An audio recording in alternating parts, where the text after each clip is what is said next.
Sydney! There's so much to do. Sail the harbour, go for a romantic walk with this man and his bike, shopping, dining, surfing. How good! As it was my first time in the harbour city, I wanted to see it all. But first, I needed to seek out higher ground to get the lay of the land. Thankfully, old mate Mitch from Sydney Bridge Climb was available and he seemed like a totally responsible person. So I put my life in his hands and scaled an iconic landmark. Okay, I've seen the city, I've got my bearings and I've conquered my crippling fear of heights and now I need a very stiff drink. Right at the bottom of the bridge you'll find Pier 1 Sydney and, believe it or not, an igloo to have an exorbitant luncheon.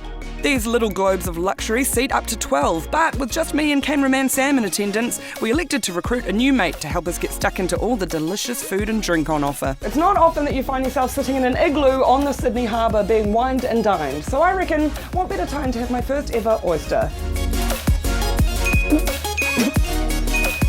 Oh my god!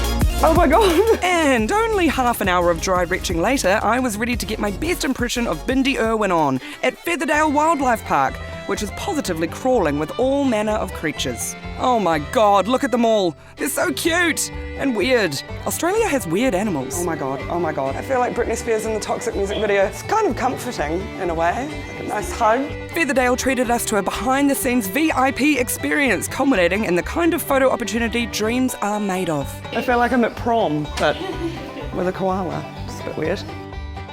That one's going straight to the pool room. So one arm nice and tight across the bag. Yep, beautiful. Look at this! A baby Joey! That doesn't make any sense because all Joeys are babies, which I learned during this tour, but forgive me, I'm very excited, okay? Alright, enough of all this maternal behaviour. It's surely beer o'clock. Time to join Dave's pub tours for a historic jaunt and a few cold ones. The Hero of Waterloo, arguably the oldest pub in the Rocks area of Sydney. I'm down in the cellar, a place where sailors were kidnapped, drinks were drunk, and apparently it's still haunted. So on that note, I'm gonna get out of here. Everyone knows few things go better with beer than a good yarn, and there's no shortage of tales to tell about this infamous neighbourhood. My feet hurt, I'm full, and I couldn't be happier. Sydney, you're an absolute hunk of spunk with a funny accent, and I think I'm in love with you. Now, if you'll excuse me, I think I need to lie down.